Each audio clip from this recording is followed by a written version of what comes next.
हो जाएगा। और जब कभी पढ़ाई की याद आ जाएगी तो रोएगा कि मुझसे नहीं होगा, मेरा पढ़ाई में मन नहीं लगता। फिर से सो जाएगा, फिर जागेगा, फिर खाएगा, फिर मोबाइल चलाएगा।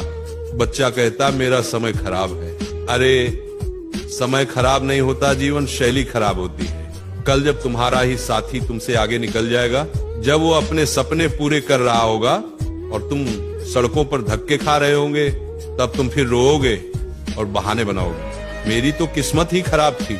किसको बेवकूफ बना रहे हो, दुनिया को या खुद को? अरे तुमसे क्यों नहीं होगा, तुम भी तो इंसान हो।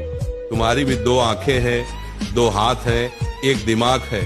जिस लड़के को तुम बंदर कहते हो, वही क्लास में टॉप करता है, वो भी तो इंसान ही है। लेकिन फर्क बहुत बड़ा है। तुम्हारा पढ़ना ही तुम्हारी मंजिल है और उसकी पढ़ाई सिर्फ मंजिल तक पहुंचने का रास्ता। जिसका पढ़ाई में मन लगता है ना, उसके पास सपने होते हैं, उसके पास लक्ष्य होता है, उसे पता होता है कि वो क्यों पढ़ रहा है। और तुम्हें मालूम है तुम्हारी समस्या क्या है?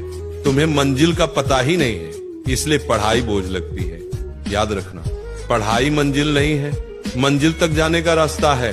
जब रास्ते को समझोगे तभी पढ़ाई में मन लगेगा। जो बहाना बनाते हैं मोबाइल की वजह से पढ़ाई में मन नहीं लगता, उनके लिए एक ही जवाब है, मोबाइल सिर्फ तुम्हारे पास नहीं, वो भी मोबाइल चलाता है जो क्लास में टॉप करता है। फर्क सिर्फ इतना है, उसे पता है कब मोबाइल चलाना है और कब नहीं। और तुम, एक छोटा सा मोबाइल तुम्हें गुलाम बना चुका है। अरे जो बच्चा मोबाइल से नहीं जीत पा रहा, वो जिंदगी की लड़ाई क्या जीतेगा? जागो पुत्र, जागो।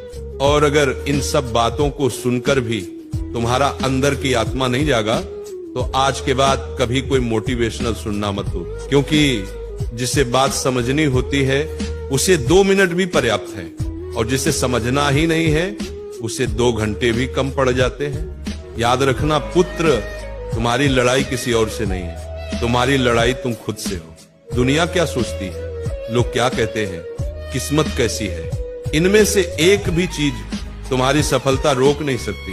रोक सकता है तो सिर्फ तुम्हारा बहाना, तुम्हारी आलस, तुम्हारा ये कहना कि कल से शुरू करूंगा।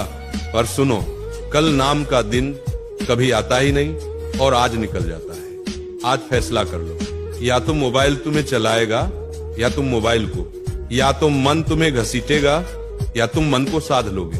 तुम्हारे भीतर वो आग है जो पहाड़ों को पिघला सकती है, बस उसे जगाने की देर है। और अगर आज एक चिंगारी भी तुम्हारे भीतर जली है तो उसे बुझने मत देना, क्योंकि आग बुझ जाए तो राख बनाती है, पर आग जलती रहे तो इतिहास बनाती है। अब उठो, संकल्प लो और अपने जीवन को वैसा बना दो जैसा तुम बचपन से सपना देखते आए थे। मैं कामना करता हूं परमात्मा तुम्हें वह शक्ति दे कि तुम अपने कर्मों से अपनी किस्मत खुद लिख सको।